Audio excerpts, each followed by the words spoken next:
जाओ लड़के, तुम्हारी जमानत हो गई है। इतना कहकर उस ऑफिसर ने इशारा किया और उस जूनियर ने आकर गेट खोल दिया। ध्रुव थैंक्स बोलकर बाहर आ गया। ध्रुव मन ही मन निहाल की तारीफ कर रहा था। निहाल भी कमाल का इंसान है, मेरे बगैर बताए वो जान गया कि मैं मुसीबत में हूँ और इतनी जल्दी मेरी जमानत भी कर दी। अपने आप से बात करता हुआ ध्रुव पुलिस स्टेशन से बाहर आ गया। आते ही बगैर देखे निहाल की तारीफ में खुशी से कुछ कहने ही जा रहा था, पर देखा कि वहाँ निहाल कहीं था ही नहीं। वहाँ तृप्ति खड़ी थी। तृप्ति को देखकर ध्रुव ने हैरानी से पूछा, तृप्ति तुम यहाँ? मेरा मतलब तुम यहाँ क्या कर रही हो? ध्रुव ने देखा तृप्ति अकेले आई थी। जैस्मिन, कार्तिक और उसके गैंग के बाकी लोग जा चुके थे, पर तृप्ति ने ध्रुव को कोई जवाब नहीं दिया। उसने चुपचाप अपना पर्स उठाया और वापस अपनी कार में बैठकर जाने लगी। तृप्ति, क्या तुमने मेरी बेल कराई है? पर तृप्ति ने तब भी कोई जवाब नहीं दिया। पर ध्रुव के बार बार पूछने पर एंड में तृप्ति को बोलना ही पड़ा। ध्रुव, मुझे तुमसे कोई बात नहीं करनी। तृप्ति की बात सुनकर ध्रुव ने पूछा, तृप्ति क्या बात है, बताओ तो, क्या मैंने कोई गलती कर दी है? पर तृप्ति किसी बात से बहुत ही ज्यादा नाराज थी। ध्रुव, मैं जानती हूँ कि तुम जैस्मिन को लेकर बहुत सीरियस थी और उसने तुम्हें धोखा दिया, पर तुम उसके साथ ऐसा कैसे कर सकते हो? और उसके बाद इतनी बेशर्मी से पूछ भी रहे हो। ये कोई गलती तो नहीं की?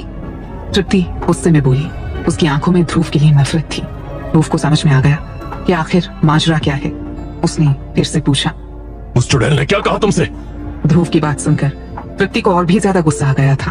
वो ध्रुव की बेशर्मी देखकर हैरान थी कि कोई ऐसा कैसे बोल सकता है। तृप्ति ने ध्रुव को घूर कर देखते हुए कहा, ध्रुव, तुम्हें मुझे कुछ बताने की जरूरत नहीं। अब तक पूरी यूनिवर्सिटी को पता चल गया है कि जैस्मिन ने तुमको धोखा दिया था और उसका बदला लेने के लिए तुमने होटल में एक कमरा लेकर उसके साथ जबरदस्ती करने की कोशिश की। ध्रुव ने जब ये सुना तो हैरान था। सच्चाई ये थी कि जैस्मिन ध्रुव को सेड्यूस करने की कोशिश कर रही थी और साथ में पैसे भी निकलवाने की कोशिश में लगी हुई थी। ध्रुव सोच ही रहा था और तृप्ति कहती जा रही थी, पूरी यूनिवर्सिटी इस बारे में ही बात कर रही है और जल्दी मीडिया के लोग भी कॉलेज आकर इस बारे में जानकारी इकट्ठा करने की कोशिश करेंगे। तुम्हारे लिए यही बेहतर होगा कि तुम कुछ दिन के लिए यूनिवर्सिटी के आसपास दिखाई मत दो। इतना कहने के बाद तृप्ति ने अपना कार्ड निकालकर ध्रुव को देते हुए कहा, पिछली बार बात अधूरी रह गई थी, पर मैंने तुम्हें पैसे देने का वादा किया था, इसीलिए ये कार्ड रखो। मैं तुम्हारी और कोई मदद नहीं कर सकती, पर मैं अपनी बहन से कहूंगी कि यूनिवर्सिटी चेंज करने में तुम्हारी मदद करे। तुम्हारे ग्रेड अच्छे हैं, शायद तुम्हें एडमिशन मिल जाए। ध्रुव तृप्ति से पैसे लेना नहीं चाहता था, पर तृप्ति ने जबरदस्ती अपना बैंक कार्ड ध्रुव के हाथ में रख दिया। ध्रुव कुछ कह नहीं पा रहा था क्योंकि कार्तिक कभी सुधरने वाला नहीं था। उसने तृप्ति से पूछा, मेरी बेल कराने के बदले में तुमने कार्तिक को भी पैसे दिए होंगे, है ना? ध्रुव जानना चाहता था कि कार्तिक ने ध्रुव को बाहर निकालने के लिए तृप्ति से कितने पैसे वसूले थे, पर तृप्ति इन बातों को तोल नहीं देना चाहती थी। उसने ध्रुव की बात को टालते हुए कहा, नहीं, मैंने कार्तिक को मना लिया कि दोस्ती की खातिर वो तुमको माफ कर दे। तृप्ति की बात सुनकर ध्रुव हंस दिया। दोस्ती की खातिर? इतना कहते ही ध्रुव के चेहरे के सारे भाव बदलकर गुस्से में तब्दील हो गए। तृप्ति, मैं उसे बहुत अच्छे से जानता हूँ। उसकी जिंदगी में पैसे से बढ़कर कुछ भी नहीं है। तुमने जरूर उससे मुझे बाहर निकालने के बदले में काफी पैसे दिए होंगे और यही उन दोनों का प्लान था। इसके बाद गुस्से में उसने अपना फोन निकाल कर कहा, रुको जरा 1 मिनट। ध्रुव कार्तिक को अच्छे से जानता था। उसने कार्तिक की फैमिली को बर्बाद कर दिया था, पर उसने कार्तिक को अंडर एस्टिमेट किया था। उसने ये सोचा भी नहीं था कि कार्तिक क्या करेगा। निहाल ने उसे वार्न किया था। निहाल ने ध्रुव से कहा था कि दुश्मन और बीमारी को जड़ से खत्म कर देना चाहिए, पर ध्रुव ने तब उसकी बात पर ध्यान नहीं दिया और कार्तिक ने भी अच्छी चाल चली। ध्रुव के बदले में तृप्ति से पैसे भी वसूले और पूरी यूनिवर्सिटी में ध्रुव को बदनाम भी कर दिया। ध्रुव के चेहरे के गुस्से को देखकर तृप्ति डर गई। ध्रुव किसी को फोन करने जा रहा था। तृप्ति ने उसका हाथ पकड़कर पूछा, तुम क्या करने जा रहे हो? पर अब तक बहुत देर हो चुकी थी। ध्रुव कार्तिक को कॉल मिला चुका था। ये देखकर तृप्ति और भी ज्यादा निराश होकर चिल्लाने लगी, ध्रुव, अभी भी तुम्हारा दिल नहीं भरा है? अभी तुम्हारी पढ़ाई पूरी नहीं हुई है? क्या बगैर कोई झगड़ा करे चुपचाप अपनी पढ़ाई पूरी नहीं कर सकते? आखिर तुम्हें हो क्या गया है? क्यों तुम रोज किसी से भिड़ जाते हो? कितना मुश्किल है शराफत से रहना। तृप्ति बात सही कर रही थी। रोज ही ध्रुव की जिंदगी में एक नया पंगा शुरू हो जाता था। सच में शराफत से रहना उसके लिए अब बहुत मुश्किल था। अगर कोई ध्रुव को छेड़ेगा तो ध्रुव उसका हिसाब पूरा करे बिना शांति से नहीं बैठ सकता था। पहले की बात अलग थी, तब ध्रुव चुप होकर बैठ जाता था, पर अब ध्रुव समझ चुका था कि शराफत मगजमारी है। अब अगर वो चुप होकर बैठ जाएगा तो कल गिल फैमिली के बिजनेस को कैसे चला पाएगा? अगर बड़ा आदमी बनना है तो दोस्ती और दुश्मनी अच्छे से निभाना आना चाहिए। अगर वो कार्तिक जैसे सड़क छाप इंसान से पिट गया तो कल गिल फैमिली में लोग उसके बारे में क्या बात करेंगे? वो चाहे तो 1 मिनट में कार्तिक को ठिकाने लगा सकता था। पर खेल का मजा यही है कि दूसरी साइड को बराबर का मौका मिले। ध्रुव, तुम बाहर आ गए हो? चलो अच्छा है कि तुम बाहर आ गए। मैंने कई लड़कों को लड़कियों पर डिपेंड होते देखा है, और तुम तो कमाल हो। तुमने तृप्ति जैसी खूबसूरत लड़की को फंसा लिया और अब उसके पैसों से ऐश भी कर रहे हो। कार्तिक ने अभी अभी तृप्ति से ध्रुव को छुड़वाने के बदले में 8 लाख रुपए वसूले थे और इस समय वो काफी अच्छे मूड में था। ध्रुव की कॉल देखकर उसने बगैर कुछ सोचे बोलना शुरू कर दिया, पर ध्रुव को उसकी बात से कोई फर्क नहीं पड़ा। उसने जवाब में कार्तिक से पूछा, कार्तिक, तुम्हारे पास पैसों की काफी परेशानी चल रही है ना? कार्तिक को ध्रुव की बात समझ में नहीं आई। उसने पूछा, क्या? ध्रुव ने आगे कहा, अगर पैसों की बहुत परेशानी है तो कार्तिक, मैं तुमसे वादा करता हूँ कि तुम्हारे अंतिम संस्कार का सारा खर्च मैं उठाऊंगा। इतना कहकर ध्रुव ने फोन काट दिया। ये देखकर तृप्ति परेशान हो गई थी। गुस्से में उसकी सांसें फूल रही थी। उसे लग रहा था जैसे उसने गलत इंसान पर भरोसा किया था। उसने गुस्से में ध्रुव से कहा, क्या करोगे तुम क्या करने जा रहे हो? ये सब तुम कैसे सॉल्व करोगे? सोचो जरा, अगर आज मैं ना आती तो आज हवालात में तुम्हारा क्या होता? तृप्ति को लग रहा था कि आभा सही कह रही थी। ध्रुव को किसी भी बात का कोई फर्क नहीं पड़ता। ध्रुव जानता था कि तृप्ति पर क्या बीत रही है और तृप्ति इस समय क्या सोच रही होगी, पर वो कार्तिक को ऐसे नहीं जाने दे सकता था, क्योंकि अगर कार्तिक को पता चल गया कि तृप्ति ध्रुव के लिए पैसे निकाल सकती है तो वो तृप्ति को हमेशा ब्लैकमेल करके पैसे वसूलेगा। पर इस बारे में सोचते ही ध्रुव ने पूछा, तृप्ति, पर मुझे ये तो बताओ, तुम यहाँ कैसे पहुंची?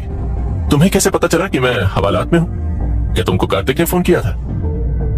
ध्रुव के पूछने पर तृप्ति ने सारी बातें बता दी। इसके बाद उसने ध्रुव से कहा, पर मैं यहाँ तुमको बचाने नहीं आई थी, मैं तुम्हें बताने आई थी कि मुझे प्यार होने वाला है। प्यार होने वाला है? ध्रुव की समझ में नहीं आया कि ये कैसी बात है। भले ही वो दिखाने की कोशिश करे कि उसे इन बातों से कोई फर्क नहीं पड़ता, फिर भी उसे पूछना ही पड़ा। पर किससे? ध्रुव के पूछने पर तृप्ति ने मासूमियत से कहा, अभी मुझे खुद भी नहीं पता है। ध्रुव जानता था कि बहुत से लोग तृप्ति के पीछे पड़े थे, पर तृप्ति इन सबसे दूर थी। प्यार में पड़ना तो दूर, उसे कभी इस बात की कोई चिंता भी नहीं थी। पर आज अचानक उसे प्यार होने वाला था और ये बात बताने वो आधी रात को यहाँ आई थी। ध्रुव को लगा कि कहीं तृप्ति का इशारा उसकी तरफ तो नहीं था। इस बारे में सोचने पर ध्रुव को लगा कि वो और तृप्ति अभी कुछ दिनों से ही एक दूसरे को जानते थे। फिर ध्रुव ने जो कैलिफोर्नियम तृप्ति को गिफ्ट किया था वो भी उसके घर के लोगों को समझ नहीं आया था। इसके कारण पूरी जिंदल फैमिली को काफी मुश्किलों का सामना करना पड़ा। तृप्ति की नजर में ध्रुव एक लूजर था और आज ध्रुव पर अटेम्प्ट टू रेप का इल्जाम लगा था। उसकी सारी गलतियों को देखकर लगता नहीं था कि तृप्ति उसे प्यार करेगी। ध्रुव को पता नहीं था कि वो तृप्ति को क्या जवाब दे, फिर भी उसने समझदार बनते हुए कहा, चलो अच्छी बात है कि तुम्हें प्यार होने वाला है। याद है हमारे लेक्चरर ने कहा था कि पढ़ाई और प्यार ही 2 ऐसी चीजें हैं जिन्हें करने के बाद जिंदगी में पछतावा नहीं होता। ध्रुव की बात सुनकर तृप्ति को पता नहीं क्या हुआ। उसने गुस्से में ध्रुव को देखा और बगैर कुछ बोले चुपचाप चली गई। उधर कार्तिक तृप्ति से पैसे वसूल कर बहुत खुश था। उसने जैस्मिन के साथ होटल का एक कमरा लिया था। अपने पैसों को देखकर कार्तिक ने खुशी से कहा, सोचा नहीं था कि तृप्ति इतनी पैसे वाली होगी। उसने तो एक आवाज में ध्रुव के लिए अपने सारे पैसे निकाल दिए। तुम्हें क्या लगता है तृप्ति ध्रुव को चाहती है? कार्तिक ने जैस्मिन की ओर देखकर पूछा, पर जैस्मिन एक लड़की थी और वो किसी भी सूरत में ये पसंद नहीं करेगी कि उसका एक्स बॉयफ्रेंड कोई लड़की चाहे जो दिखने में जैस्मिन से भी ज्यादा सुंदर हो। बात केवल सुंदरता की ही नहीं थी। तृप्ति की फैमिली काफी इज्जतदार थी और उसका नाम शहर की सबसे पैसे वाली फैमिलीज में से एक था। जैस्मिन भले ही ध्रुव को पसंद ना करती हो, पर वो कभी नहीं चाहेगी कि तृप्ति ध्रुव को चाहे। उसने गुस्से में कहा, ये कैसे पॉसिबल है? तुम्हें क्या लगता है तृप्ति अंधी है? जैस्मिन के बोलने के अंदाज से कार्तिक भाप गया था कि उसके दिल में क्या चल रहा था। उसने समझदारी से बात संभालते हुए कहा, तुम सही कह रही हो। बहुत दिनों के बाद कार्तिक के पास पैसे आए थे और उसे जैस्मिन के साथ अकेले में मिलने का मौका मिला था। वो जैस्मिन का मूड नहीं खराब करना चाहता था, इसलिए जैस्मिन के हाँ में हाँ मिलाकर चुप हो गया। उधर तृप्ति के जाने के बाद ध्रुव सीधा मालिनी से मिलने वापस यूनिवर्सिटी के पास वाली मार्केट में गया। मालिनी शाम को एक बारबेक्यू रेस्टोरेंट में काम करती थी, पर काफी देर तक देखने के बाद भी जब मालिनी नहीं दिखी तो ध्रुव ने रेस्टोरेंट ओनर से पूछा। उस दिन मालिनी जब मुसीबत में थी तो ध्रुव उसे बचाने आया था, इसलिए रेस्टोरेंट ओनर तुरंत ही ध्रुव को पहचान गया। उसने इज्जत के साथ कहा, मालिनी अब यहाँ काम नहीं करती। उसने कहा कि वो हम लोगों को और परेशानी देना नहीं चाहती और काम छोड़कर चली गई। रेस्टोरेंट ओनर की बात सुनकर ध्रुव ने पूछा, बता सकते हैं वो कहाँ गई होगी? ध्रुव के पूछने पर रेस्टोरेंट ओनर की पत्नी आ गई। उसने ध्रुव से कहा, कुछ कह नहीं सकते, वो बोल नहीं सकती और उसे कोई नौकरी पर नहीं रखेगा। तुम उसके सबसे अच्छे दोस्त हो, है ना? क्या तुम मालिनी को ये 15,000 रुपए दे दोगे? ये उसके ही पैसे हैं। वो काम छोड़कर गई तो अपने पैसे लेने भी नहीं आई। हमने उसे देने की कोशिश की थी पर उसने लिए ही नहीं। तुम प्लीज उसे दे देना। ध्रुव ने रेस्टोरेंट के दोनों ओनर्स को देखा। दोनों ही मालिनी की केयर करते थे और मालिनी के पैसे उसे देना चाहते थे। इसलिए ध्रुव ने बगैर कुछ कहे पैसे जेब में रख लिए और यूनिवर्सिटी वापस आ गया। यूनिवर्सिटी में सारा माहौल उसके खिलाफ था। सभी लोग ध्रुव को किसी रेपिस्ट की तरह देख रहे थे। जैस्मिन और कार्तिक का नेटवर्क बहुत तेज था। उन लोगों ने कुछ ही घंटों में ध्रुव को बदनाम कर दिया था। मैंने भी उसे कुछ दिनों से देखा नहीं है। वो क्लास भी अटेंड नहीं कर रही है। ध्रुव ने अपने हॉस्टल में अपने कुछ दोस्तों से पूछा तो पता चला कि मालिनी पिछले कुछ दिनों से दिख नहीं रही थी। ध्रुव हैरान था। आखिर मालिनी कहाँ जा सकती थी? मालिनी बोल नहीं सकती थी तो उसका कोई दोस्त भी नहीं था। वैसे भी इस यूनिवर्सिटी में गरीबों से कोई बात करने वाला नहीं था। काफी देर तक मालिनी को ढूंढने के बाद एंड में ध्रुव थक कर बैठ गया। कुछ समझ में नहीं आ रहा था। वो जहाँ बैठा था वहाँ कुछ लड़के ध्रुव को देखकर आपस में बातें कर रहे थे। उनके बात करने के अंदाज से ध्रुव को समझ में आ गया था कि जैस्मिन और कार्तिक ने ध्रुव को लेकर जो अफवाहें फैलाई थी वो उसी के बारे में बात कर रहे थे। अब ध्रुव को कुछ कुछ समझ में आ रहा था कि मालिनी कहाँ हो सकती है। ध्रुव को पुलिस ने गिरफ्तार किया है ये खबर सुनकर मालिनी पुलिस स्टेशन चली गई होगी, पर फिर भी एक बार कंफर्म करने के लिए ध्रुव ने निहाल की मदद लेना ठीक समझा। उसने तुरंत निहाल को फोन लगाया। निहाल, क्या तुम इस नंबर की लोकेशन बता सकते हो? निहाल ने ध्रुव से नंबर लिया और 10 मिनट बाद फोन पर बताया। ध्रुव सर, जो नंबर आपने दिया था वो अभी यूनिवर्सिटी के पास ही आ रहा है। हालांकि उसकी स्पीड काफी कम है, शायद साइकिल से है। निहाल से मालिनी की इन्फॉर्मेशन मिलने पर ध्रुव को और भी ज्यादा हैरानी हो रही थी। मालिनी के पास साइकिल तो थी नहीं। माजरा क्या है ये पता करने के लिए ध्रुव तुरंत यूनिवर्सिटी की गेट पर गया तो देखा मालिनी साइकिल रिक्शा चलाती हुई आ रही है। ध्रुव ने ध्यान से देखा तो पता चला मालिनी के रिक्शे में एक तंदूर और कई तरह के आइटम्स थे। मालिनी ने रिक्शे में अपना स्टॉल शुरू किया था। उसमें एक चलता हुआ तंदूर था और कई तरह के मैरिनेटेड पनीर, चिकन, मशरूम और सोया चाप थे। उस दिन कात्या और उसके गैंग के लड़कों से हुई झड़प के बाद मालिनी डर गई थी और अब उसने यूनिवर्सिटी के बाहर अपना स्टॉल लगाने का प्लान बनाया था। मालिनी सही सोच रही थी। यूनिवर्सिटी के गेट पर काफी लोग खड़े रहते थे पर यहाँ खाने के लिए कुछ नहीं था। इसका कारण था कि पीछे नाइट मार्केट थी जहाँ शाम से लेकर सुबह तक खाने पीने के काफी स्टॉल्स लगते थे। लोग वहां जाना ज्यादा पसंद करते थे। मालिनी गेट के पास फूड स्टॉल लगाकर इन लोगों को टारगेट कर रही थी। मालिनी ने ध्रुव के पास आकर अपना रिक्शा खड़ा किया। ध्रुव ने देखा मालिनी के माथे से पसीना आ रहा था और वो हाँफ रही थी। वो काफी थकी हुई थी पर फिर भी ध्रुव को देखकर खुश थी।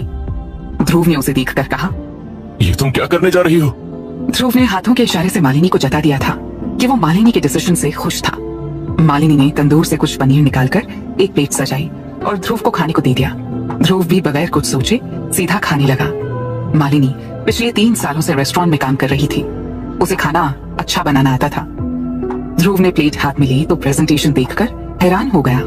1-2 बाइट्स खाने के बाद ध्रुव ने मालिनी की तरफ देखा। मालिनी बड़ी बड़ी आंखों से मुस्कुराते हुए ध्रुव का रिस्पॉन्स देख रही थी। ध्रुव उसे देखकर मुस्कुराते हुए बोला, ये तो काफी टेस्टी है। कुछ दिनों में पूरी यूनिवर्सिटी में छा जाएगा। ध्रुव की बात सुनकर मालिनी मुस्कुरा दी। दोनों लोग काफी देर तक अपने स्टॉल में खड़े रहे पर कोई भी नहीं आया। ध्रुव हैरान था, आखिर बात क्या है? कोई एक बार ट्राई करने भी नहीं आ रहा था। मालिनी के चेहरे पर स्ट्रेस साफ दिखाई दे रहा था। खाने पीने की चीजें अगर सही समय तक नहीं बिकी तो नुकसान हो जाता और मालिनी को लग रहा था कि पहले ही दिन वो काफी बड़ा नुकसान करने जा रही थी। काफी सोचने के बाद ध्रुव मालिनी से बोला, तुम थोड़ी देर अकेले स्टॉल को संभालो, मैं अभी आया। मालिनी ने ध्रुव को देखकर इशारे से जाने की परमिशन दे दी पर उसकी आंखें कह रही थी, मत जाओ, मैं अकेली रह जाऊंगी। पर ध्रुव को जाना ही पड़ा। ध्रुव मालिनी को छोड़कर सीधे नाइट मार्केट में गया। वहां चारों ओर स्वादिष्ट खाने की खुशबू फैली हुई थी। लोग दूर दूर से यूनिवर्सिटी के पास वाली नाइट मार्केट में देर रात अच्छे खाने की तलाश में आते थे। ये मार्केट अपने लेट नाइट स्ट्रीट फूड के लिए काफी पहले से फेमस थी। ध्रुव मार्केट में टहलता हुआ हर एक स्टॉल का जायजा ले रहा था। एंड में उसे एक दुकान दिखी जिसमें टू लेट का बोर्ड लगा हुआ था। दुकान शायद काफी दिनों से बंद पड़ी थी क्योंकि आसपास काफी गंदगी फैली पड़ी थी और दुकान के सामने गंदा पानी जमा हो गया था। पर दुकान की लोकेशन ठीक थी। ध्रुव ने बोर्ड पर दिए नंबर पर कॉल किया। हेलो, मुझे आपका नंबर आपकी शॉप में लगे बोर्ड से मिला है। क्या शॉप अभी भी रेंट पर अवेलेबल है?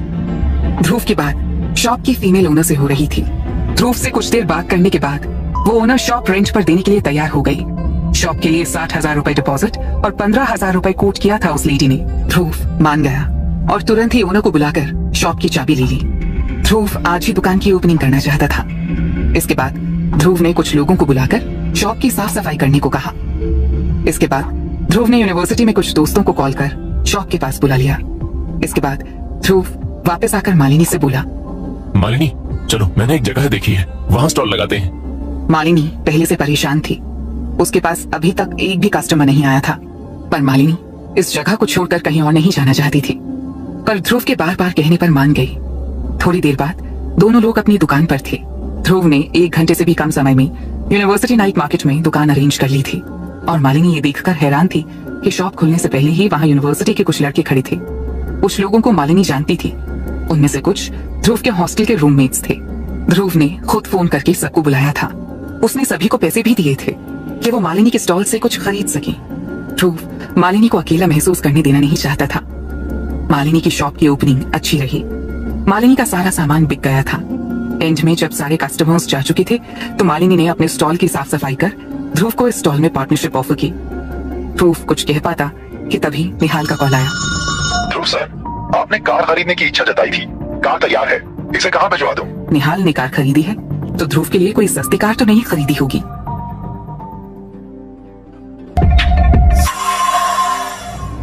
ध्रुव सर, आपको वो सेकंड हैंड वैन नहीं चलानी चाहिए, वो देखने में थोड़ी लो क्लास लगती है। आइए मैं आपको कुछ दिखाता हूँ। निहाल और ध्रुव गैराज के सामने खड़े थे।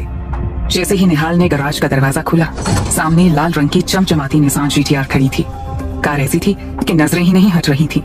ध्रुव ने कभी कार नहीं खरीदी थी, इसलिए उसे लगता था कि सेकंड हैंड लग्जरी कार खरीदना सबसे अच्छी डील था। पर आज सामने खड़ी कार को देखकर लग रहा था कि वो गलत था। निहाल ने जो कार खरीदी थी वो इतनी पॉश थी कि ध्रुव को उसे चलाने में अजीब लगता था। ये GTR का लिमिटेड एडिशन था। मैंने नया तंदूरी पनीर का स्टॉल खोला है। अगर तुम्हें लगता है कि मेरी सेकंड हैंड कार लो क्लास है तो मैं पैदल या टैक्सी से चला जाऊंगा। ध्रुव की बात सुनकर निहाल ने मुस्कुराकर कहा, अभी आप ट्रेनिंग फेज में हैं, आपको मुझ पर विश्वास करना होगा। निहाल ने ध्रुव को सब कुछ समझाया। हालांकि बहुत समझाने के बाद भी ध्रुव निहाल से कन्विंस नहीं था, पर फिर भी उसके पास कोई और ऑप्शन नहीं था। एंड में ध्रुव अपनी नई GTR लेकर यूनिवर्सिटी की तरफ चल दिया। उसने अपनी कार को जानबूझकर गली के दूसरे कोने में खड़ा किया ताकि लोग उस पर ध्यान न दें। ध्रुव पैदल चलता हुआ जब मालिनी के स्टॉल में पहुंचा तो उसे देखकर मालिनी हैरान रह गई। तुम इतनी जल्दी? तुम्हारी तो क्लास थी ना? मालिनी बोल नहीं सकती थी। उसने हाथों के इशारे से पूछा तो ध्रुव ने टालते हुए कहा, वो दरअसल लेक्चरर ने अभी अभी क्लास कैंसिल कर दी।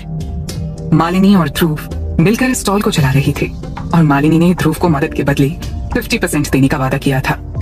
सारी मेहनत मालिनी कर रही थी और ध्रुव कैश काउंटर संभाल रहा था। डेली एक्सपेंसेस मालिनी के जिम्मे थे और शॉप का रेंट ध्रुव के। मालिनी ने फिर इशारे से कहा, आज ज्यादा काम नहीं है, तुम आराम करो, मैं संभाल लूंगी। पर ध्रुव फिर भी मालिनी की मदद करने लगा। उधर यूनिवर्सिटी से छूटने के बाद कई लोग मार्केट की तरफ आ रहे थे और जैसे ही उन्होंने गली की शुरुआत में ही लिमिटेड एडिशन GTR खड़ी देखी, सभी हैरानी से इस कार को ही देखते रह गए। लोग कार को छू कर देख रहे थे, उसकी फोटोग्राफ्स ले रहे थे। धीरे धीरे वहां एक मजमा सा लगने लगा। भीड़ बढ़ती जा रही थी और इसका असर मालिनी और ध्रुव के स्टॉल पर भी पड़ रहा था। लोग मालिनी और ध्रुव को ढेर सारा ऑर्डर दे रहे थे। कार की वजह से ही मालिनी को काफी फायदा मिल रहा था। मालिनी ध्रुव से बोली, जिसकी भी ये कार है उसे थैंक्स, उसकी वजह से हमारे यहाँ काफी कस्टमर आ रहे हैं। पर ध्रुव को इससे कोई फर्क नहीं पड़ रहा था। वो शांति से कस्टमर्स के साथ डील कर रहा था।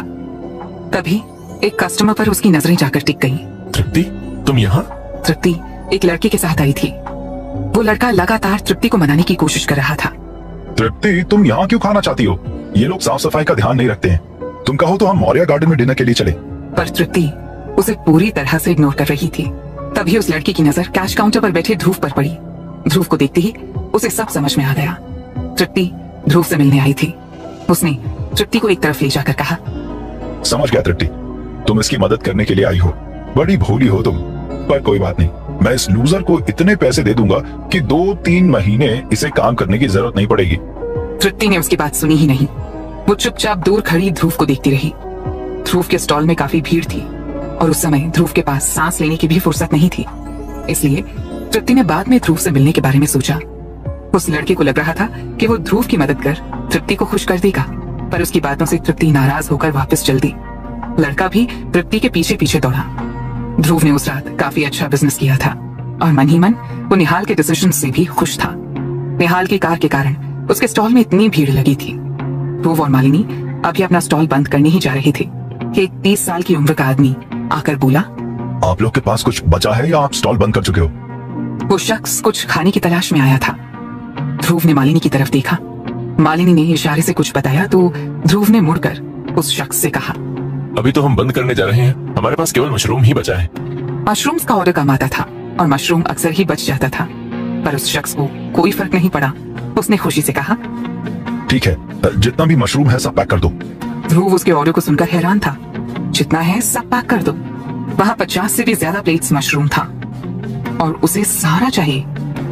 ध्रुव ने पूछा तो उसने कहा, कोई बात नहीं, मुझे सब चाहिए। दरअसल मेरे घर में कई गेस्ट आए हैं और फिर मैं इसका क्या करूंगा, तुम्हें इससे क्या मतलब? तुम अपने पैसों से मतलब रखो, मैं जो खरीद रहा हूँ उसका पे कर रहा हूँ। ध्रुव ने इसके बाद कोई बात नहीं करी और उसका सारा ऑर्डर पैक कर दिया।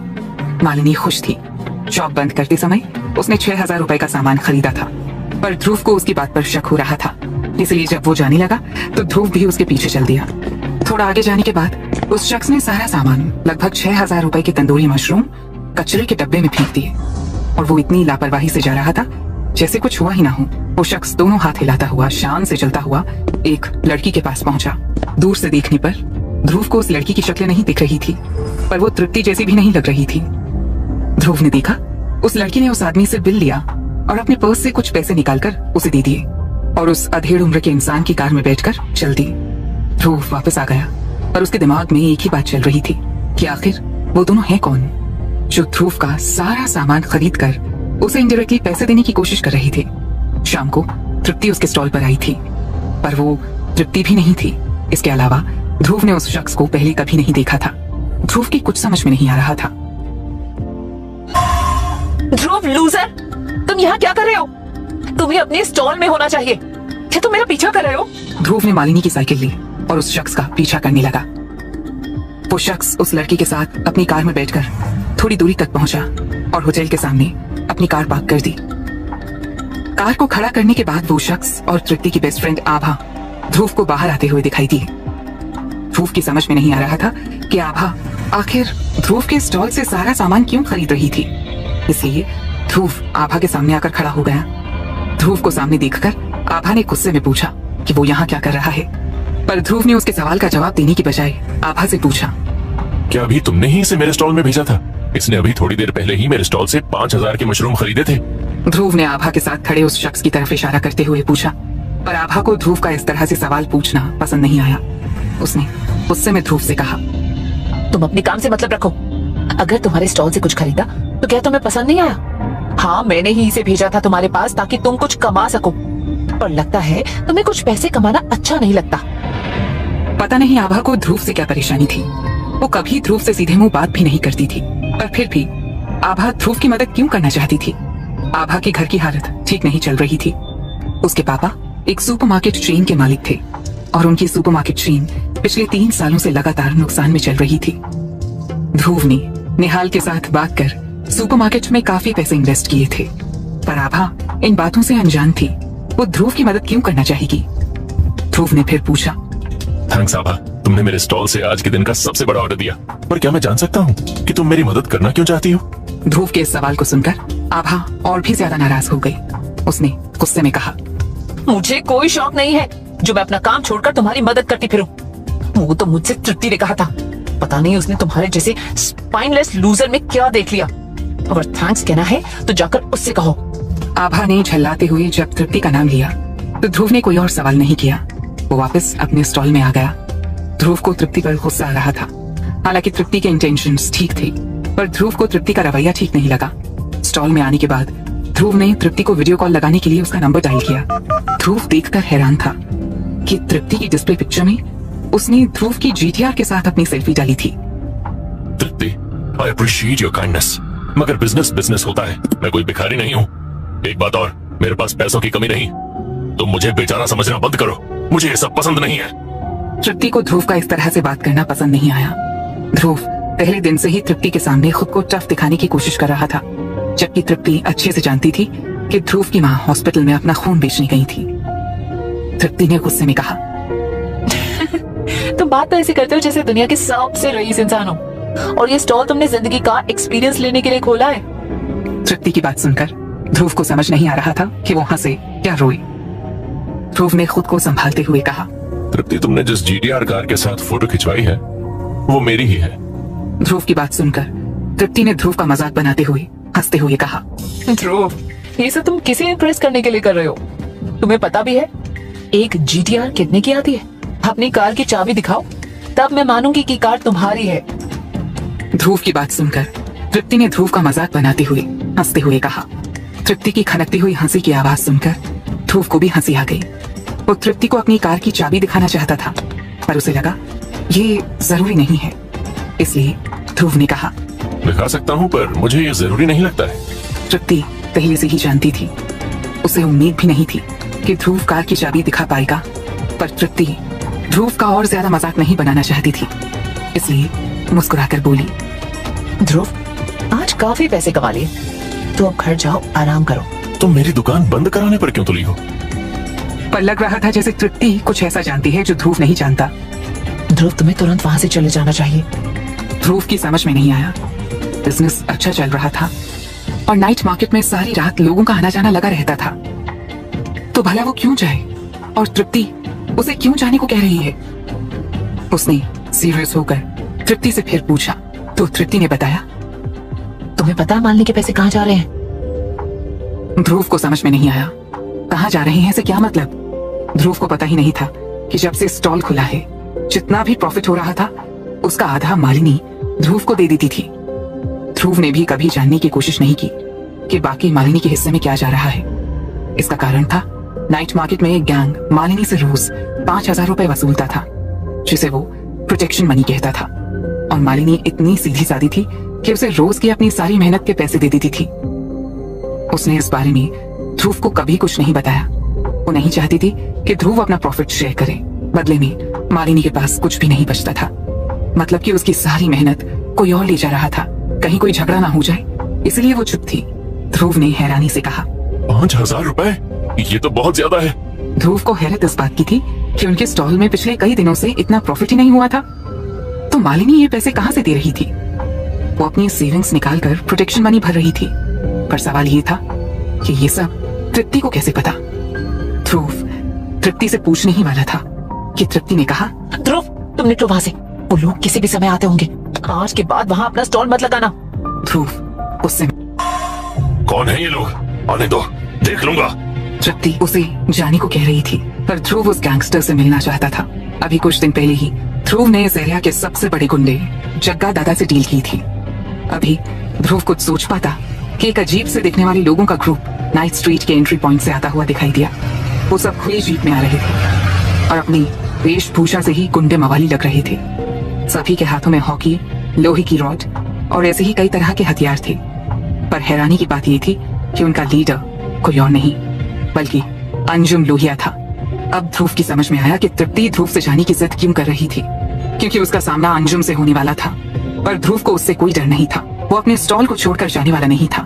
तभी अंजुम लोहिया की नजर ध्रुव पर पड़ी। ध्रुव को देखते ही उसके चेहरे पर एक गंदी सी मुस्कान आ गई।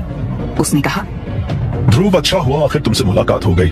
अंजुम को पिछली बार ध्रुव ने काफी परेशान किया था, यहाँ तक कि ध्रुव ने अंजुम के पूरे परिवार को घुटनों के बल लाकर खड़ा कर दिया था। अंजुम कहता जा रहा था, तुमको लगता है तुम बहुत होशियार हो, है ना? तुम्हें पता है इस पूरी नाइट स्ट्रीट में केवल तुम्हारा ही बारबेक्यू स्टॉल क्यों चल पा रहा है? क्योंकि कोई भी तुम्हारे जितना बेवकूफ नहीं है। तुमको पता ही नहीं कि इस पूरी नाइट स्ट्रीट का किंग कौन है। ध्रुव ने अपना सिर झटकते हुए कहा, नहीं, क्योंकि उस पूरी नाइट स्ट्रीट में कोई भी तेरे जितना काबिल नहीं है। ध्रुव की बात सुनकर अंजुम हंसने लगा। उसे हंसता हुआ देखकर उसके पीछे खड़े बाकी गैंग के लोगों ने भी हंसना शुरू कर दिया। और अचानक से हंसना बंद कर अंजुम ने थोड़े गुस्से में ध्रुव से कहा, ध्रुव गिल, मैं मानता हूँ कि तुममें कुछ ताकत तो है, नहीं तो मुझसे ऐसे बात करने की हिम्मत कोई नहीं करता। हालांकि तुम्हारा तरीका मुझे बिल्कुल पसंद नहीं आया। अंजुम को अभी तक वो दिन अच्छे से याद था जब ध्रुव ने पूरी लोहिया फैमिली को अकेले ही बर्बाद करके रख दिया था। वो आज उस दिन का बदला लेना चाहता था। उधर तृप्ति को जब पता चला कि ध्रुव और अंजुम आमने सामने हैं, तो वो अपनी कार से पूरी स्पीड में नाइट मार्केट की ओर चल पड़ी। उसे डर था कि लोहिया फैमिली में सब के सब छटे हुए बदमाश किस्म के लोग थे और ध्रुव उनका मुकाबला अकेले नहीं कर सकता था। अगर तृप्ति समय रहते नाइट मार्केट पहुंच गई तो वो कैसे भी अंजुम को मना लेगी। उधर अंजुम चलता हुआ ध्रुव के स्टॉल पर आकर गरज कर बोला, आज के पैसे कहाँ हैं? अंजुम की आवाज पर मालिनी डर के मारे कांपने लगी। उसने डरते हुए सारे पैसे बाहर निकाल दिए, पर ध्रुव ने उसे रोक लिया, जिससे अंजुम गुस्से में फुफकारता हुआ बोला, ध्रुव, एक बार अपने चारों ओर देख लो, तुम कहाँ खड़े हो। यहाँ मेरे सामने ज्यादा होशियार बनने की कोशिश मत करना। पर ध्रुव बिल्कुल भी परेशान नहीं था। उसने अंजुम से पूछा, क्या चाहते हो? ध्रुव को निहाल ने समझाया था कि सिचुएशन जितनी खराब होगी उतना ही अच्छे से उसे पता चलेगा कि कठिन परिस्थितियों में कैसे डील करना होता है। ध्रुव खुद भी देखना चाहता था कि वो इन परिस्थितियों में क्या कर पाएगा, पर अंजुम ने ध्रुव की तरफ देखा भी नहीं और सीधे चलते हुए मालिनी के पास आ गया।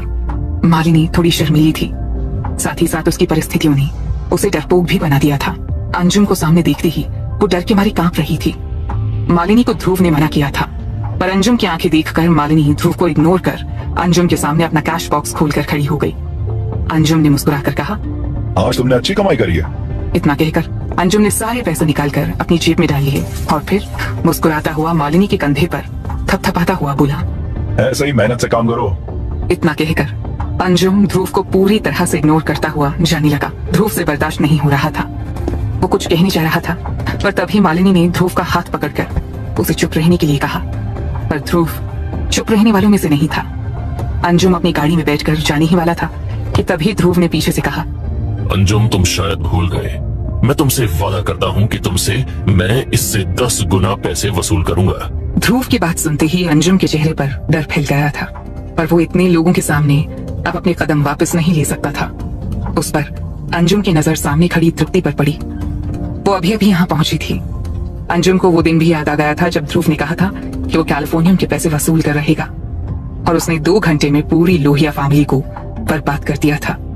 बेहतर था कि ध्रुव का खेल यहाँ खत्म कर दिया जाए। ध्रुव अभी भी सड़क के बीचों बीच खड़ा अंजुम को देख रहा था। अंजुम ने अपने एक गुर्गे को इशारा किया और अगले ही पल वो शख्स हाथ में लोहे की रॉड लेकर दौड़ता हुआ ध्रुव की तरफ लपका। पर ध्रुव जानता था कि इतने लोगों के साथ वो नहीं लड़ सकता था।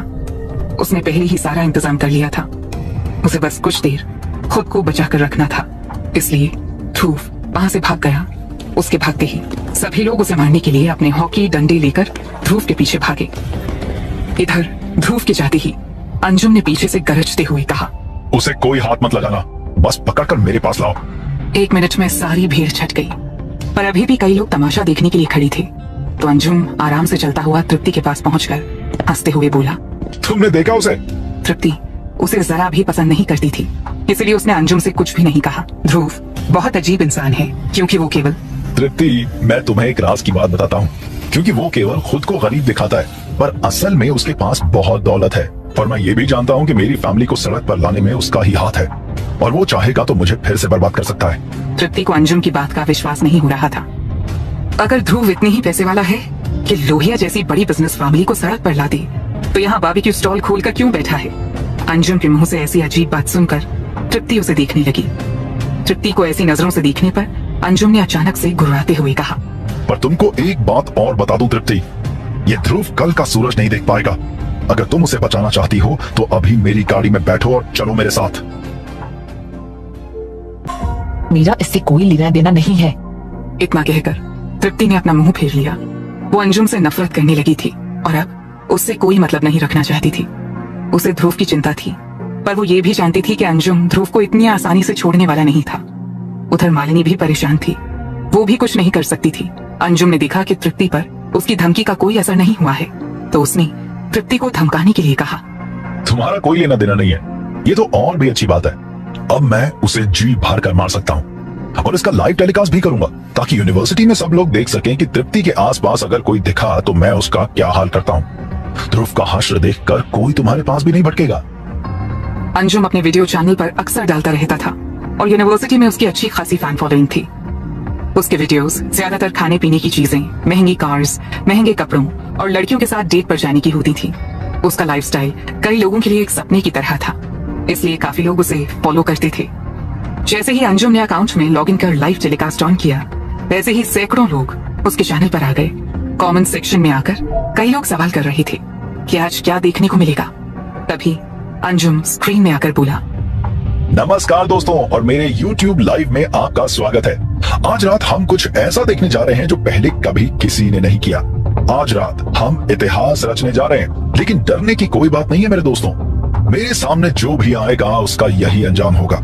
ये क्रूरता नहीं बल्कि न्याय का समय है, ये बदला लेने का समय है। और अब बिना किसी और देरी के आइए शुरू करते हैं। Enjoy it.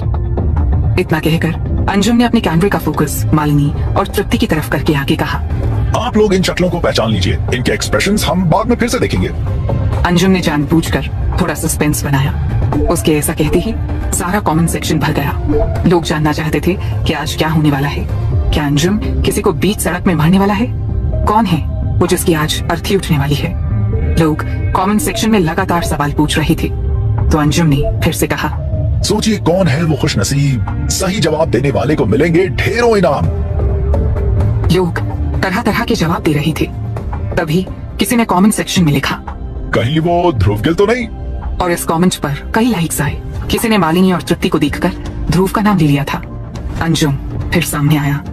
तो आपने सही सोचा, ध्रुव गिल हमारी यूनिवर्सिटी के नाम पर लगा काला धब्बा है, जिसे मैं आज साफ करने जा रहा हूँ। अंजुम के कंफर्म करते ही YouTube की पॉपुलैरिटी आसमान छू गई। लोग एक दूसरे को फोन करके बता रहे थे, लिंक मैसेज कर रहे थे। कमेंट सेक्शन में बाढ़ आ गई थी। अंजुम भाई मारो उसे, हाई रेजोल्यूशन में मारो ताकि देखने में थोड़ा अच्छा लगे। That boy send you 300 rupees। लोग एक मारपीट का लाइव वीडियो देखने को बेताब थे और अंजुम के अकाउंट में पैसे भी डोनेट कर रहे थे। अभी अंजुम अपने वीडियो में कमेंट पढ़ ही रहा था कि ध्रुव दौड़ता हुआ वापस वहीं आ गया। अंजुम के लोग अभी भी उसके पीछे थे। ध्रुव को देखकर अंजुम ने कैमरा ध्रुव की तरफ करते हुए कहा, देखा आप लोगों ने, ये गधा ध्रुव खुद चलकर यहाँ मेरे पास आ गया है। किसी ने कमेंट डाला, शायद वो रास्ता भूल गया होगा। गिदड़ की मौत आती है तो वो कहाँ जाए? अगला कमेंट आया। तो दोस्तों चलिए अब शुरू करते हैं। स्क्रीन में लगातार कमेंट्स आ रहे थे। उधर तृप्ति और मालिनी भी परेशान थे कि जब ध्रुव को भगाने का मौका मिला था तो बचकर वापस क्यों आ गया। ध्रुव हांफता हुआ अंजुम के पास आया। अंजुम अपने हाथ में कैमरा पकड़कर ध्रुव के सामने खड़ा होकर बोला, तो तुम अपने आप को गैंगस्टर कह रहे थे और कह रहे थे कि मैं तुम सबसे नहीं लड़ पाऊंगा। अंजुम हंसते हुए बोला, हाँ तो कुछ गलत कहा क्या? अंजुम को हंसता देखकर ध्रुव भी हंसने लगा। सभी परेशान थे कि ये ध्रुव हंस क्यों रहा है। ध्रुव ने कहा, वो क्या है ना, तुम मुझे गैंगस्टर जैसे नहीं लगते हो। तुम्हें देखकर ऐसा लगता है जैसे कोई कमेडियन गैंगस्टर बनने की कोशिश कर रहा है, जैसे राजपाल यादव को ब्रूस ली का रोल मिल गया हो। ध्रुव की बात सुनकर लाइव टेलीकास्ट देख रहे लोग भी हंसने लगे। राजपाल यादव ब्रूस ली के रोल में मेरा तो हंसते हंसते पेट फट जाएगा। अच्छी बात है, ध्रुव मरने से पहले हमें हंसाने के लिए कॉमेडी कर रहा है। ध्रुव की बात सुनकर कमेंट सेक्शन में लोग हंस रहे थे। केवल अंजुम ही ऐसा था जिसकी हंसी गुस्सा बनकर फूट पड़ी। वो गरज कर अपने गुर्गों को देखते हुए बोला, तुम लोग खड़े खड़े देख क्या रहे हो, मारो सा। अंजुम की आवाज उसके गले में ही फंस कर रह गई। सामने कई सारे लोग काले कपड़ों में अपनी गाड़ियों से चले आ रहे थे। उनके आते ही पूरी नाइट स्ट्रीट में भगदड़ मच गई थी। वो लोग अंजुम के गैंग से भी ज्यादा खतरनाक लग रहे थे। सभी हाथों में खतरनाक किस्म के हथियार थे। ये देखकर अंजुम के हाथ कंपकपा रहे थे। ध्रुव ने अंजुम के कैमरे की तरफ देखते हुए कहा, जब तक असली गैंगस्टर नहीं आता तब तक सब गैंगस्टर है। तभी जंगल में पागल सांड जैसे रंभाने की आवाज सुनाई दी। किसने कहा कि वो नाइट स्ट्रीट का किंग है? जग्गा आ चुका था। अंजुम के गैंग को देखकर ध्रुव ने निहाल से मदद मांगी थी और निहाल ने फोन किया था जग्गा को। जग्गा के साथ एक बार पहले भी ध्रुव का पाला पड़ चुका था। उस दिन जग्गा की समझ में आ गया था कि ध्रुव जैसे के साथ पंगा लेना खतरनाक हो सकता है और वो ध्रुव के साथ नजदीकी बढ़ाने के लिए बेताब था। इसलिए उसने निहाल से दोस्ती बढ़ाई और आज निहाल की एक कॉल पर वो इतने लोगों को लेकर आ गया था। अंजुम ने जग्गा के कई किस्से अपने पापा के मुंह से सुने थे। जग्गा अपने बचपन से कई लोगों को ठिकाने लगा चुका था। उसके पापा कभी जग्गा के गैंग में थे। बाद में वो क्रिमिनल और बिजनेसमैन दोनों बन गए और जग्गा गैंगस्टर बन गया। जग्गा को गुस्से में देखकर अंजुम थर थर कांप रहा था। उसके हाथ से कैमरा छूट गया। लाइव टेलीकास्ट देख रहे लोगों को अब कुछ दिखाई नहीं दे रहा था। ज्यादातर लोग यूनिवर्सिटी के ही थे, इसलिए किसी ने कमेंट्स में लिखा, चलो साथियों नाइट स्ट्रीट चलकर देखें क्या हो रहा है। और सभी तमाशा देखने के लिए तुरंत नाइट स्ट्रीट की तरफ भागे। हाँ चलो वहीं चलकर पूरा शो देखते हैं। उधर अंजुम डरकर थर थर कांप रहा था। साथ में उसे लग रहा था कि अगर आज लाइव टेलीकास्ट में उसने अगर जग्गा को मार दिया तो वो नाइट स्ट्रीट के साथ पूरे एरिया का डॉन बन जाएगा। पर जैसे ही उसकी नजर अपने गैंग के लड़कों पर पड़ी तो देखा सभी ने अपने हथियार जमीन में रख दिए थे और घुटने के बल बैठकर जग्गा से माफी मांगने की कोशिश कर रहे थे। कुछ जिनको मौका मिला वो डरकर भाग चुके थे। यहाँ पुलिस भी जग्गा के सामने आने से डरती थी। किसी में इतनी हिम्मत नहीं थी कि जग्गा का सामना कर सके। ध्रुव ने फिर से जग्गा की तरफ देखा। एक 6 फुट का भारी भरकम पर फुर्तीला इंसान जिसे देखकर ही डर लगे गुस्से में पूछ रहा था, किसने कहा? कौन बोला कि वो नाइट स्ट्रीट का गैंगस्टर है? यहाँ हंगामा खड़ा करने की कोशिश किसने की? अंजुम मन ही मन सोच रहा था कि जग्गा यहाँ कहाँ से आ गया, पर उसे जवाब देना ही पड़ा। जग्गा सर, मेरा नाम अंजुम लोहिया है। हम लोग यहाँ यूनिवर्सिटी में पढ़ते हैं। आपस में मजाक कर रहे थे, पर जान सकता हूँ आपको यहाँ क्यों आना पड़ा? अंजुम का सवाल सही था। जग्गा अगर अपने किसी छोटे मोटे चेले चपाटे को भी भेज देता तो झगड़ा खत्म हो जाता। उसे खुद चलकर क्यों आना पड़ा? और अंजुम ने पहले ही अपना नाम बताकर जान पहचान निकाल दी, पर जग्गा को कोई फर्क नहीं पड़ा। उसने घूर कर अंजुम को देखते हुए पूछा, जानते हो तुम कहाँ खड़े हो? अंजुम कसाई के सामने चूजे जैसा लग रहा था। उसने डरते हुए कहा, जी सर, ये नाइट स्ट्रीट है। जग्गा फिर से दहाड़ा, तो तुम ये भी जानते होगे कि नाइट स्ट्रीट कैसी जगह है, और तुम्हारी इतनी हिम्मत कि तुमने यहाँ आकर पैसे वसूलने की कोशिश की। क्या तुमको लगता है मुझे पता नहीं चलेगा? जग्गा की बात सुनकर अंजुम जमीन पर बैठ गया। डर से वो रोने लगा। सच्चाई ये थी कि उसमें इतनी हिम्मत नहीं थी कि नाइट स्ट्रीट में हफ्ता वसूली करे। वो तो केवल मालिनी को डराकर रोज पैसे वसूलता था। उसे लगा कि मालिनी किसी से कुछ कह नहीं पाएगी, पर यहाँ तो जग्गा को भी पता चल गया था कि उसने नाइट स्ट्रीट में लोगों से पैसे वसूलने की कोशिश की थी। मुझे माफ कर दो, मुझसे गलती हो गई। आज के बाद कभी यहाँ नहीं आऊंगा, प्लीज जाने दो। अंजुम को रोता देखकर जग्गा को समझ में आ गया था कि अंजुम का दिल चूहे के बराबर है। उसने कहा, चलो निकलो यहाँ से, दोबारा यहाँ दिखे तो अच्छा नहीं होगा। फिर जग्गा ने अपने एक चेले से कहा, सबके हथियार रख लो और ये गाड़ी गराज में ले आओ। जग्गा ने अंजुम लोहिया की खुली जीप की तरफ इशारा करते हुए कहा। जग्गा के इतना कहते ही अंजुम की गिग्गी बंध गई। वो जग्गा से विरोध करना चाहता था, पर उसमें हिम्मत नहीं थी। फिर भी उसने हिम्मत कर जग्गा को देखकर कहा, जग्गा सर, मैं लोहिया फैमिली से हूँ। लोहिया फैमिली अपने सारे टेढ़े काम कराने के लिए जग्गा से मदद लेती थी। लोहिया फैमिली के शुरुआती दिनों में जग्गा ने उनके कई काम सुलझाए थे। बदले में जग्गा ने काफी पैसे और जान पहचान कमाई। अब उनके बीच इतनी बातचीत नहीं थी, पर कोई लड़ाई भी नहीं थी। अंजुम को लगा कि अगर वो अपनी फैमिली का नाम बताएगा तो शायद जग्गा उसकी गाड़ी छोड़ देगा, पर जग्गा को जैसे लोहिया फैमिली में कोई इंटरेस्ट ही नहीं था। उसे केवल ध्रुव की चिंता थी। उसे शायद पता था कि लोहिया फैमिली बर्बाद हो चुकी है। जग्गा ने गुस्से में अंजुम को एक थप्पड़ मारते हुए कहा, तो अपने बाप को भेजना, अभी निकल यहाँ से। इतना कहते ही जग्गा ने एक जोरदार लात फिर से अंजुम को जड़ दी। जग्गा के चेले अंजुम को घसीटते हुए ले गए। हमारे बॉस के सामने हीरो बन रहा है। लोग अंजुम को घसीटते हुए ले जा रहे थे और अंजुम के कान में ध्रुव की आवाज आई। ध्रुव ने जग्गा की तारीफ करते हुए कहा, What a smart man you are. उधर यूनिवर्सिटी से कई लड़के तमाशा देखने के लिए नाइट स्ट्रीट पहुंच चुके थे। सभी के सभी इस तमाशे को रिकॉर्ड करना चाहते थे, पर यहाँ तो नजारा ही उल्टा पड़ गया था। जग्गा के चेले चपाटे अंजुम के गैंग के लड़कों के सारे हथियार, सारी मोटरसाइकिल्स छीन चुके थे और कई लड़के पिट भी चुके थे। अंजुम के चेहरे पर जग्गा की उंगलियों के निशान अभी तक छपे हुए थे और उसे देखकर लग रहा था कि वो बहुत रो कर आ रहा है। अंजुम हफ्ता वसूलने आया था और अपनी गाड़ी छोड़कर जा रहा था। जग्गा के लोग उसे घसीटते हुए काफी दूर ले गए और फिर मारना शुरू किया। जग्गा बॉस से जबान लड़ाता है, तेरी इतनी हिम्मत? यूनिवर्सिटी के लड़के अंजुम की कुटाई का वीडियो बना रहे थे। 2 मिनट बाद अंजुम जमीन पर पड़ा था और जग्गा के लोग उसे छोड़कर जा चुके थे। अंजुम बेहोशी में बड़बड़ा रहा था। ध्रुव, आई एम सॉरी ध्रुव, ये सब मेरी गलती है। मुझे तुमको छेड़ना नहीं चाहिए था। आज के बाद कभी नहीं करूंगा, मुझे माफ कर दो। दोबारा तुम्हें देखकर सामने नहीं आऊंगा। अंजुम काफी मार खाने के बाद बेहोशी में बड़बड़ा रहा था और उसके साथ आए लड़के उसे अपने कंधे में लाद कर ले गए। सभी देखकर हैरान थे, पर किसी में हिम्मत नहीं थी कि किसी से पूछे कि आखिर अंजुम कैसे पिट गया। वो लोग उम्मीद कर रहे थे कि आज अंजुम ध्रुव को लाइव टेलीकास्ट में सबके सामने कूटेगा, पर किसी को उम्मीद नहीं थी कि अंजुम की हालत होगी। उधर तृप्ति और मालिनी भी हैरान थे। डर से मालिनी अपनी जगह बुत बनी खड़ी थी। ध्रुव जग्गा से बात करके आगे जा ही रहा था कि तृप्ति ने उसे अपनी तरफ खींचते हुए कहा, तुम जानते भी हो वो कौन है? वो यहाँ का सबसे बड़ा डॉन जग्गा है। तुम उसके पास क्यों जा रहे हो? उससे तुम्हारी तरह कोई बात नहीं करता। चलो निकलो यहाँ से, दोबारा यहाँ दुकान मत खोलना, नहीं तो अंजुम से तो तुम्हें यहाँ के गैंगस्टर ने बचा लिया, पर जग्गा से कोई तुम्हें नहीं बचा पाएगा। ध्रुव ये सब जानता ही था, उसने ही जग्गा को बुलाया था, पर शायद तृप्ति को लगा ये एक इत्तेफाक है। ध्रुव ने तृप्ति को देखा, तृप्ति के चेहरे पर डर था, साथ ही ध्रुव की चिंता भी थी। तृप्ति ध्रुव की केयर करती थी, इसीलिए ध्रुव ने कुछ नहीं कहा।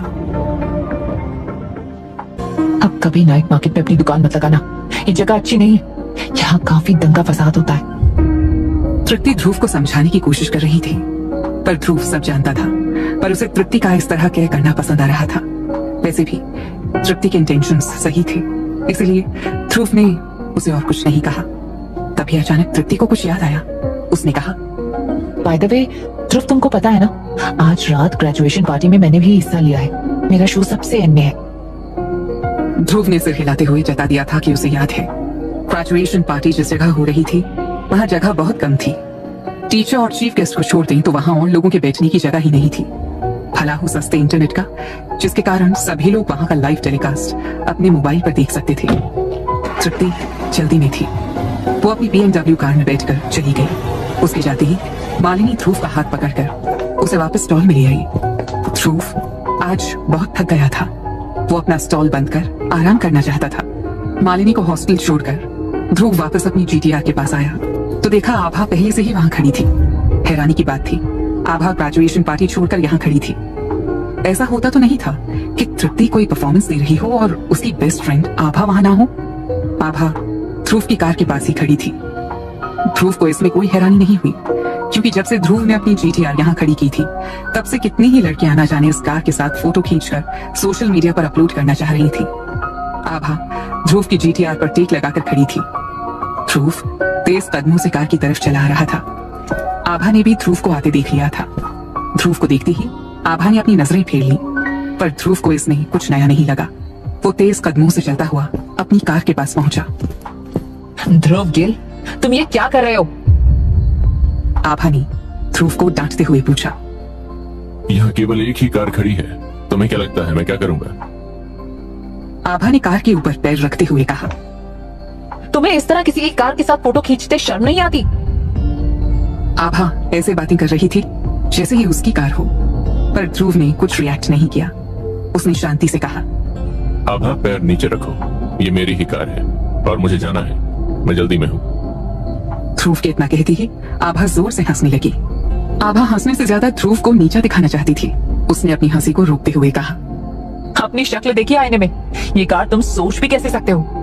तुम ये सब तृप्ति को बताया करो, वो बेचारी सीधी सादी है, पर मैं तो जानती हूँ ना कि तुम मेरे सुपर स्टोर से सैंपल के लिए रखे फूड आइटम चुराते हो। जब तुम मेरे सामने इतनी बड़ी डींग हाँकने की कोशिश करते हो तो और भी ज्यादा स्टूपिड लगते हो। तुम्हें पता है ये कौन सी कार है? ये लिमिटेड एडिशन GTR है। इस कार का एक स्क्रू भी खरीदने की औकात है तुम्हारी? और तुम्हारी जानकारी के लिए तुम्हें बता दूं कि जिस कार को दिखाकर तुम मुझे इम्प्रेस करना चाहते हो वो मेरे बॉयफ्रेंड की है। आभा की बात सुनकर ध्रुव हैरान था कि ये कार उसी की थी। फिर ये आभा ऐसी बात इतने कॉन्फिडेंस से कैसे कह सकती थी? ध्रुव ने रुक कर पूरी बात समझने की कोशिश की, इसलिए ध्रुव ने कहा, तृप्ति मैं तुमसे उलझना नहीं चाहता, पैर नीचे रखो और सामने से हटो, मुझे जाना है। ध्रुव ने गुस्से में कहा। ध्रुव आभा को बिल्कुल भी पसंद नहीं करता था, न ही आभा ध्रुव को पसंद करती थी। बेहतर था कि दोनों एक दूसरे से दूर रहें, पर आभा ऐसा नहीं सोचती थी। उसने ध्रुव को धक्का देते हुए कहा, मेरे बॉयफ्रेंड की कार से दूर रहो। ध्रुव तो जानता भी नहीं था कि आभा का कोई बॉयफ्रेंड भी है। पर मैं क्यों दूर रहूं? ये मेरी कार है। ध्रुव चाहता तो एक बार में बता सकता था कि ये कार किसकी है, पर वो देखना चाहता था कि असल में बात कहां तक जाती है। पर आभा गुस्से में ध्रुव से बोली, ध्रुव मैं तुमसे वादा करती हूँ, अगर ये कार तुम्हारी हुई तो सारी जिंदगी तुम्हारी गुलाम बनकर रहूंगी, और अगर ये कार मेरे बॉयफ्रेंड की निकली तो तुम सारी जिंदगी इसकी सफाई करोगे। बोलो मंजूर है? अभी दोनों के बीच लड़ाई चल रही थी कि एक शख्स जिसकी उम्र 30 साल के आसपास की होगी रोड पर आता हुआ दिखाई देता है। ये वही था जिसने ध्रुव से मशरूम्स खरीदे थे। उसके सिर के बाल गिरने लगे थे और तोंद निकल आई थी। आभा और तृप्ति योगा क्लासेस जाती थी, दोनों काफी फिट थी। ध्रुव कभी भी उम्मीद नहीं कर सकता था कि ये आभा का बॉयफ्रेंड होगा, उसे देखते ही आभा दौड़ती हुई उसके पास आ गई। अमित, अच्छा हुआ तुम आ गए। ये लूजर कह रहा है कि ये कार उसकी है। क्या तुम इसे बताओगे कि ये कार तुम्हारी है? आभा ने अमित नाम के उस शख्स की बाह पकड़ते हुए कहा। आभा की बात सुनकर अमित ने अपनी जेब टटोलते हुए कहा, ओह नो, मैं जल्दी जल्दी में अपनी चाबी लाना भूल गया। अमित की बात सुनते ही आभा का मुंह बन गया। तुम चाबी लाना कैसे भूल सकते हो? जाओ जल्दी लेकर आओ। पर अमित वापस जाकर चाबी लाने के मूड में था ही नहीं, क्योंकि कार उसकी थी ही नहीं। अमित ने आभा को डांटते हुए कहा, तुम उस लूजर के मुंह क्यों लग रही हो? मुझे देर हो रही है, चलो होटल में चलकर आराम करते हैं। कल सवेरे मैं तुम्हें इस कार से छोड़ दूंगा। अमित की बात खत्म होने से पहले ही ध्रुव ने अपनी जेब में हाथ डालकर कार को स्टार्ट कर दिया। कार तेज आवाज के साथ स्टार्ट हो गई। कार की गरजती हुई आवाज सुनकर आभा चौंक कर अमित से लिपट गई, पर आभा को अभी तक समझ में नहीं आया था कि कौन असली यूजर है। इसलिए ध्रुव ने आभा को देखते हुए कहा, लो, कार तो स्टार्ट हो गई है। फिर ध्रुव ने 2 बार ताली बजाई तो कार की ड्राइविंग सीट की विंडो पर चमकदार लाल रंग की एक डिजिटल स्क्रीन दिखाई देने लगी, जिसमें 0 से लेकर 9 तक नंबर्स थे और साथ में फिंगरप्रिंट स्कैनर भी था। इस कार का ओनर अपनी सुविधा के हिसाब से पासवर्ड और फिंगरप्रिंट में से किसी एक को चूज कर सकता था। इस स्क्रीन को देखकर ध्रुव ने कहा, कार स्टार्ट है, तुम पासवर्ड डालकर अपनी कार ले जाओ। जब अमित कार स्टार्ट होने के बाद भी आगे नहीं बढ़ा तो ध्रुव ने आगे बढ़ते हुए कहा, एक्सक्यूज मी, मेरा रास्ता छोड़ो, मुझे जाना है। क्या ये सच में ध्रुव की कार थी? क्या सच में ध्रुव इतना पैसे वाला इंसान है कि GTR का 50th एनिवर्सरी वर्जन खरीद सके? इस कार की कीमत ही आभा के फैमिली के सारे एसेट से ज्यादा थी। इस कार को चलाने वाला ही एक्स्ट्रॉर्डिनरी होगा। तो क्या ध्रुव इतने सालों से सबको मूर्ख बना रहा था? आभा को अभी तक विश्वास नहीं हो पा रहा था। उसने अमित की तरफ देखकर पूछा, अमित, ये सब क्या है? अमित की बोलती बंद थी। वो क्या कह सकता था? वो 30 साल की उम्र में 3 कंपनीज चला रहा था, पर फिर भी वो इस कार को अफोर्ड नहीं कर सकता था। उसने ध्रुव की तरफ देखा। ध्रुव अभी 22-23 साल का यूनिवर्सिटी में पढ़ने वाला लड़का था, जो नाइट स्ट्रीट में एक बारबेक्यू स्टॉल चला रहा था। उसके अपीयरेंस से भी नहीं लग सकता था कि वो इस लग्जरी कार को चलाने के लायक है। वो ये कार कैसे अफोर्ड कर सकता था? अमित को काफी देर तक चुप देखकर आभा से रहा नहीं गया। उसने पूरे गुस्से में अमित से पूछा, अमित, ये कार किसकी है? लगता है मेरी कार की चाबी मिल गई है। ये तुम्हारा क्लासमेट है, इससे बोलो मेरी चाबी वापस कर दे। ध्रुव, इसकी चाबी वापस करो। आभा, पागल हो गई हो? वो तुम्हें मूर्ख बना रहा है। अगर ये कार उसकी है तो जाओ उससे पूछो इस कार का पासवर्ड क्या है, नहीं तो पूछो कार के अंदर क्या रखा है। What a nonsense you are। अपनी बेहूदी शक्ल देखी है? तो ये कार चलाने लायक है? और मैं तुझे बताऊंगा कि मेरी कार में क्या रखा है। क्या समझ रखा है मुझे? तमीज से बात कर। नाइट स्ट्रीट की सड़क में जो ये खून के धब्बे दिख रहे हैं, इन्हें अच्छे से देख लो। अभी पता चल जाएगा कौन कार चलाने लायक है, कौन नहीं। ध्रुव की वार्निंग असर कर गई थी और अमित एकदम से शांत हो गया। अब तक आभा को पता चल गया था कि ये कार अमित की नहीं है, क्योंकि पिछले कई दिनों से आभा जब भी उसे GTR में बैठाने को कहती तो अमित कोई ना कोई बहाना बना देता। आभा ने निराश होकर कहा, अमित, ये कार तुम्हारी नहीं है ना? नहीं, ये मेरी कार नहीं है। आभा, मैं तुम जैसी यूनिवर्सिटी स्टूडेंट की फितरत अच्छे से जानता हूँ। तुम जैसी लड़कियों को पैसे से इतना प्यार क्यों है? अगर मेरे पास GTR की लिमिटेड एडिशन कार नहीं है तो क्या तुमने कभी खुद को देखा है? तुम कितनी यूजलेस हो। अमित को समझ में आ गया था कि उसका झूठ पकड़ा गया, तो बगैर कुछ बोले वो उठा और वहां से चलता बना। वहीं आभा को लगा जैसे उस पर बिजली गिर गई हो। उसका दिल बैठ गया था। उसे अभी भी लग नहीं रहा था कि कोई उसे इस तरह से धोखा दे जाएगा। लग रहा था जैसे वो बेहोश होने वाली है। आभा, आभा, आभा, इधर देखो, मैं तुम्हें घर छोड़ दूं? No, it's fine. आभा की आंखों के आगे आंसू भरे हुए थे, जिसके बीच उसे ध्रुव हाथ हिलाता हुआ दिखाई दिया, पर आभा ने कोई रिएक्शन नहीं दिया। वो खुद को मजबूत दिखाने की कोशिश कर रही थी, पर रात के सन्नाटे में उसकी सिसकियां साफ सुनाई दे रही थी। ध्रुव के आभा के साथ कभी अच्छे रिश्ते नहीं थे, ना ही आभा ने भी कभी उसे अच्छे से ट्रीट किया था। आभा, वो तुम्हारे प्यार के लायक नहीं था। देखना, तुम्हारी जैसी सुंदर लड़की को तुम्हारा मिस्टर राइट जल्द ही मिल जाएगा। चलो उठो, रात बहुत हो गई है, मैं तुम्हें कहीं छोड़ दूं? ध्रुव आभा को कंफर्ट करने की कोशिश कर रहा था, पर आभा चीख पड़ी। उसने गुस्से में चिल्लाते हुए कहा, तुम मेरे बारे में क्या जानते हो ध्रुव? उसके कारण मैंने तृप्ति से दूरियां बना ली। आज उसका शो है, पर मैं वहां नहीं गई। उसने मुझे लूट लिया है। आभा की बात सुनकर ध्रुव हैरान था। उसे समझ नहीं आ रहा था कि आभा को कैसे समझाए। आभा ध्रुव की कार से टेक लगाकर जमीन पर बैठी रो रही थी। उसने अपने पैर सिकोड़ के रखे थे और अपने घुटनों पर सिर रखकर रो रही थी। काफी देर रोने के बाद आभा ने सिर उठाकर ध्रुव को देखकर पूछा, क्या ये कार सच में तुम्हारी है? ध्रुव की समझ में नहीं आ रहा था कि एक ही बात उसे कितनी बार आभा को समझानी पड़ेगी। आभा ने अपनी आंखों से आंसू पोंछते हुए कहा, मतलब कि तुम वो नहीं जो मैं समझती थी? मतलब तुम सुपरमार्केट से खाना चुरा कर नहीं खाते थे? क्या तुमने अपनी आंखों से मुझे खाना चुराते देखा? मैंने खुद तो नहीं देखा, पर एक आदमी पीछे से बिल्कुल तुम्हारे जैसा दिख रहा था। वो मैं नहीं था। उस शख्स ने तुमसे क्या क्या झूठ बोले? हिसाब बराबर करने में मैं तुम्हारी कोई मदद कर सकता हूँ? मेरी फैमिली की फाइनेंशियल सिचुएशन ठीक नहीं चल रही थी। मेरे पेरेंट्स के ऊपर काफी कर्जा चढ़ गया था। मैं देखती थी कि घर के माहौल में हमेशा ही डर है। तब अमित कई कंपनी चला रहा था, अच्छे पैसे कमा रहा था। उसने मुझसे कहा कि अगर मैं उसके साथ रहूंगी तो वो मेरे पापा के सुपरमार्केट में इन्वेस्ट भी करेगा। उसने मुझे एक कार भी गिफ्ट में दी थी। कहते कहते आभा अचानक चुप हो गई।